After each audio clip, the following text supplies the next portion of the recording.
नमस्कार मित्रों, एक बार फिर से एक लेटेस्ट अपडेट के साथ 2 दिसंबर 2023 को देवो ऑनलाइन में ये सुमित आप सबका स्वागत करता है। दोस्तों 2 दिसंबर को भारत सरकार के द्वारा एक बहुत बड़ा लेटेस्ट अपडेट आया है, उसके बारे में डिटेल में चर्चा करेंगे। आप लोग क्या बोलते हैं? उससे पहले दोस्तों आप किस किस स्टेट से, किस किस डिस्ट्रिक्ट से बिलोंग करते हैं कमेंट बॉक्स में लिखिएगा, ताकि मैं भी जानूं मेरी खबर कहां कहां तक पहुंच रही है, कहां कहां तक लोग देख पा रहे हैं। तो चलिए चलते हैं दोस्तों वीडियो की ओर। जैसे कि दोस्तों वो भी मामा के द्वारा सहायक सचिव की भर्ती का मध्य प्रदेश में ऐलान किया गया था। मामा ने फिर से एक बार सहायक सचिव की भर्ती को लेकर चर्चा का विषय बना दिया है। मैं वो आपको लाइव प्रूफ दिखाने वाला हूँ, A to Z बताने वाला हूँ। जैसे कि एक लाइव खबर आ रही है दोस्तों कि मध्य प्रदेश 2 दिसंबर 2023 को आप बहुत सारे लोगों को मालूम ही होगा कि मध्य प्रदेश विधानसभा का जो चुनाव हुआ था, तो मध्य प्रदेश में फिर से एक बार वही पुरानी सरकार कमल का फूल खिलने जा रहा है। अब चलिए चलते हैं दोस्तों, बात करते हैं सहायक सचिव की भर्ती के बारे में। तो जैसे कि मध्य प्रदेश सरकार मामा ने सहायक सचिव की भर्ती का ऐलान किया, लेकिन दोस्तों एक्चुअल में हुआ क्या कि उसमें जैसे ही भर्ती का नोटिफिकेशन आया तो परसेंटेज बेस के सिलेक्शन होने की वजह से बहुत सारे टीचर उसमें अवरोध लगा दिए, इसलिए भर्ती पोस्टपोन की गई। अब भर्ती का जैसे रिजर्वेशन हुआ, सॉल्व हुआ प्रॉब्लम, तो आचार संहिता लग गई, इसलिए दोस्तों भर्ती को रोक दिया गया था। अब कल रविवार है, कल चुनाव के नतीजे भी आ जाएंगे और 29 दिसंबर से सहायक सचिव की भर्ती का फॉर्म भरा जाएगा, वो भी ऑनलाइन।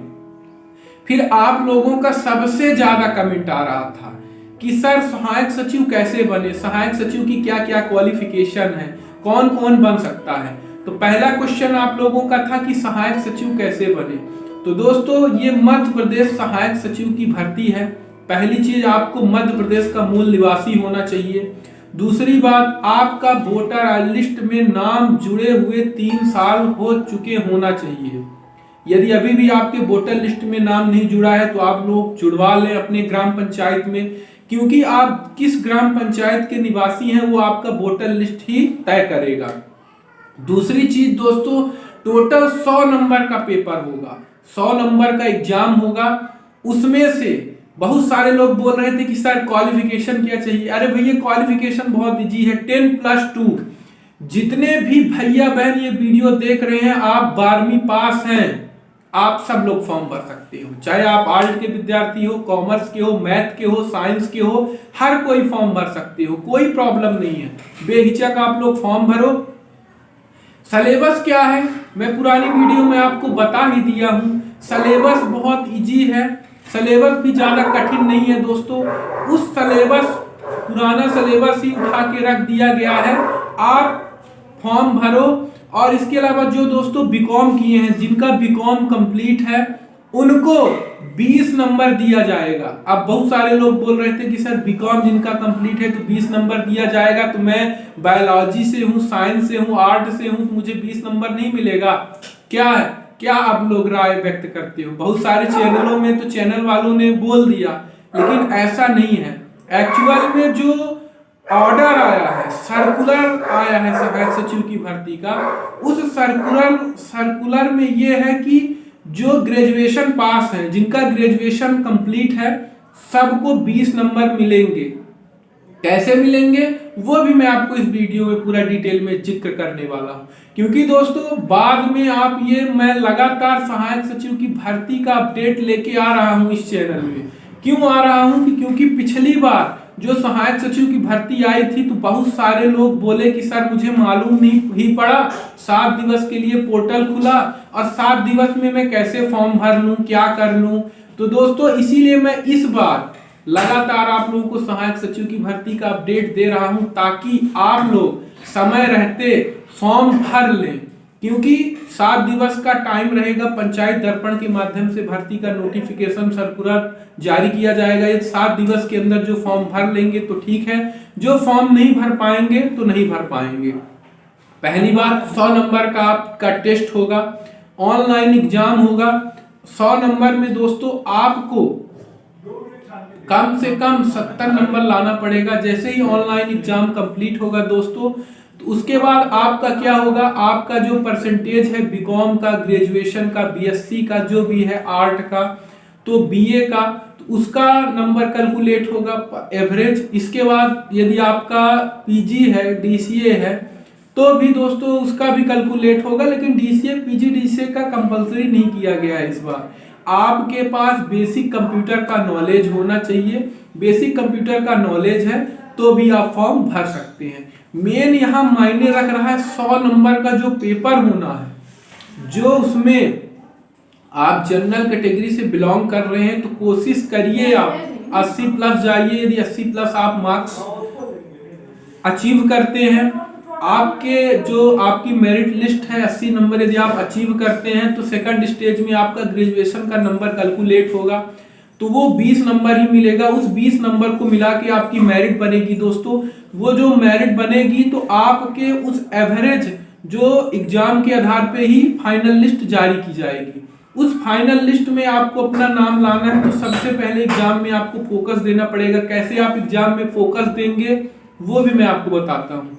तो दोस्तों अभी 20 दिन बचे हैं, कैसे आपको तैयारी करना है, पहले आप एक चार्ट बनाइए, डिवाइड करिए कि 1 घंटे हमको रीजनिंग पढ़ना है, 1 घंटे मैथ पढ़ना है, 1 घंटे साइंस पढ़ना है, 1 घंटे करंट अफेयर्स पढ़ना है, 4 घंटे आपको पढ़ना है 20 दिन कंटिन्यू।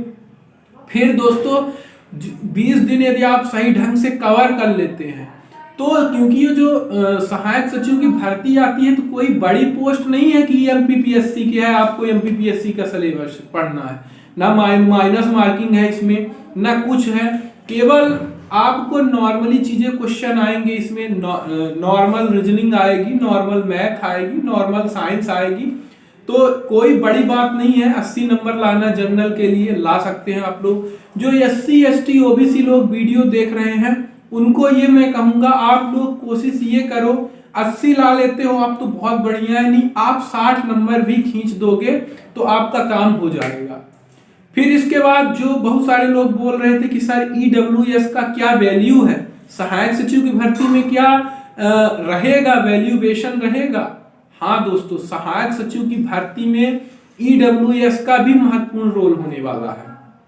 पिछली बार भर्ती आई थी, EWS का कोई रोल नहीं था।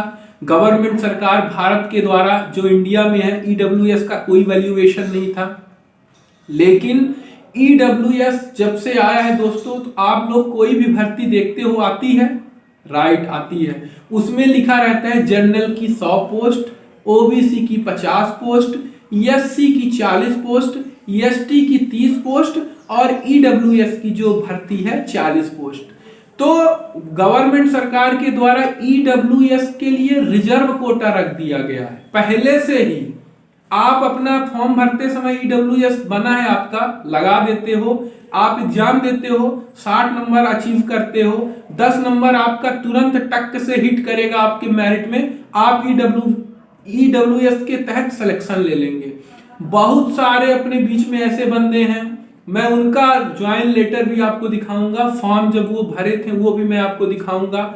जब ये सहायक सचिव की भर्ती का फॉर्म भरा जाने लगेगा, तो जो ये भर्ती आई थी इसके पहले SSC CGL की, उनका लगातार सिलेक्शन नहीं हो रहा था, क्योंकि वो EWS को नॉर्मल समझ रहे थे कि 10 नंबर तो है, क्या करेंगे 10 नंबर से। लेकिन EWS ही उनको सिलेक्शन दिलाया है, EWS ही उन्हें जॉब दिलवाया है। तो EWS का भी महत्वपूर्ण रोल है सहायक सचिव की भर्ती में। फिर सबसे ज्यादा आप लोगों का कमेंट आ रहा था कि कितनी उम्र के लोग फॉर्म भर सकते हैं। मिनिमम दोस्तों 18 साल से जो क्रॉस कर चुके हैं, 18 साल से 45 साल तक के जितने भी बंदे हैं, हर कोई फॉर्म भर सकते हैं, चाहे मेल कैंडिडेट हो फीमेल कैंडिडेट हो। फिर बहुत सारे लोग कमेंट कर रहे थे कि सर आप बता दिए जो बगल में पंचायत है वहां वैकेंसी है, हम दूसरे पंचायत के हैं, फॉर्म नहीं भर सकते। भर सकते हो आप यदि आपके जस्ट लगी ग्राम पंचायत में भी यदि जगह खाली है तो भी आपको फॉर्म भरना है। आपके ग्राम पंचायत में जगह नहीं खाली है तो भी आपको फॉर्म भरना है। क्यों भरना है? क्योंकि इस बार पूरा ऑनलाइन मेरिट बनने वाले हैं। जब ऑनलाइन मेरिट बनेगी ना, आप एग्जाम दोगे, जो नंबर अचीव करोगे प्लस जो आपका कैलकुलेट फर्स्ट स्टेज में आपका एग्जाम होगा, एग्जाम में आप मान लो सपोज दैट 100 में 80 नंबर अचीव कर लिए, ठीक। फिर जब सेकंड स्टेज में क्या होगा, डॉक्यूमेंट वेरिफिकेशन होगा। डॉक्यूमेंट वेरिफिकेशन में सबका 12th का एवरेज जो एवरेज औसत परसेंटेज है वो, प्लस जो ग्रेजुएशन में एवरेज औसतन प्रतिशत है उसको, दोनों को कंबाइन करके मेरिट बनने वाली है। सबका कैलकुलेट करेंगे, एक एवरेज निकालेंगे। अब बगल वाले पंचायत वाला 40 नंबर में ही ससुरा बुक हो गया, अब उसका ग्रेजुएशन किया है 20 नंबर जुड़ा, कितना पा रहा है 60 नंबर।